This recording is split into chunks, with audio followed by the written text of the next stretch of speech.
Vous la mettez de l'autre côté. Mais pour déplacer une montagne, il te faut la foi. Pour dégager une rivière comme la mer Rouge, pour que ça puisse se fendre en deux, il te faut la foi. Les Chinois ont besoin de construire, de canaliser l'eau, de mettre des tranchées, de tirer de l'eau. Mais là où Dieu est capable de dire, lève ta verge. Dieu n'a jamais dit, frappe l'eau. Il a dit juste, lève ta verge. Vous savez pourquoi est-ce que quand Jésus était à la montagne des Oliviers, ce n'était même pas la montagne des Oliviers. La Bible dit, il a pris Pierre, Jacques et Jean, il les a menés sur une haute montagne. Et quand ils sont arrivés là-bas, il a laissé Pierre et Jean en dessous, lui est allé au sommet. Mais qu'est-ce qu'ils ont constaté? Ils ont constaté que Jésus priait, son visage était devenu comme le soleil. Et Pierre regarde, il voit Élie et Moïse descendre à côté de Jésus. Et puis il dit, Seigneur, laissons seulement trois tentes, une pour toi, une pour Élie et une pour Moïse. Et Jésus n'a rien répondu. Et la Bible dit, une nuée est venue et les a dérobés. Et une voix est sortie dans les ciels. Et qu'est-ce qu'a dit cette voix? Celui-ci est mon fils bien-aimé, en qui j'ai mis toute mon affection. Écoutez-le. Quand les gens entendent cela, ils disent, oh Dieu disait à Pierre, il disait à Jacques, il disait à Jean. Tu n'avais pas besoin. Jean déjà écoutait Jésus, Jacques écoutait Jésus. Quand Dieu, cette voix était sortie du ciel, ce n'était pas pour dire à Jean, c'était pour dire à la nature, c'était pour dire à tout ce qui existe, c'était pour dire à l'univers, parce que l'univers c'est l'ensemble de tout ce qui existe. Donc la voix s'adressait à l'univers, que celui-ci est mon fils.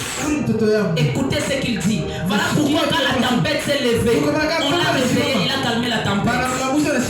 Voilà pourquoi quand les démons ont dit, envoie-nous dans les pourceaux, il a dit, quittez dans les ports, quittez dans ces tombes, allez dans ces pourceaux. Et les démons l'ont obéi. Voilà pourquoi quand on lui dit Lazare mort, il y a 4 jours, il a dit Lazare sort. Même les morts, même si les corps étaient déjà pourris, mais comme cette voix avait déjà été adressée à tout ce qui existe, d'écouter la voix de cet homme, voilà pourquoi rien ne pouvait lui résister. Rien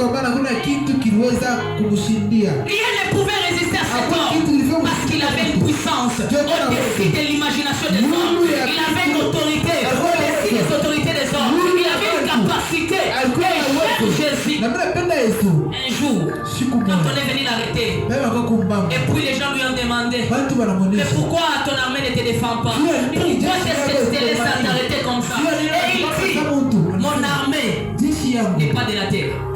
Si mon armée était de la terre, ils auraient pris des armes pour me défendre. Mais mon armée est céleste. Il y a une armée céleste là où tu es. Il y a une intervention céleste là où tu es. Écoutez, un homme de Dieu, un chrétien, c'est celui qui a une armée que les hommes ne voient pas. Voilà pourquoi, vous savez, je me suis mis à méditer qu'on a tué Jacques, on l'a coupé. Et après on a pris Pierre, on l'a mis en prison. Mais la Bible dit pendant que Pierre était en prison, l'église priait en sa faveur. Et au milieu de la nuit, alors que Pierre dormait, et puis un ange est venu.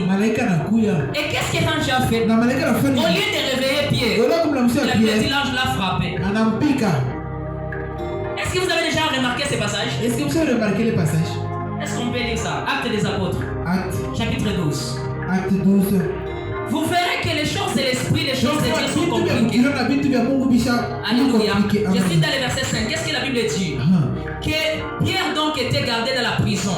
Et l'église n'a cessé d'adresser pour lui des prières à Dieu. La nuit qui précéda les jours où Hérode allait les faire comparaître, Pierre lié de 2 chiennes dormait entre des soldats et de sentinelles devant la porte et gardait la prison. D'abord, il est dans la prison et après, il est lié de 2 chiennes. Et il dormait. La Bible dit que des soldats étaient à côté de lui. Et des sentinelles devant la porte.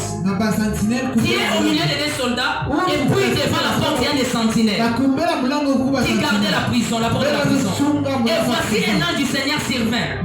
Et une lumière brilla dans la prison. L'ange réveilla Pierre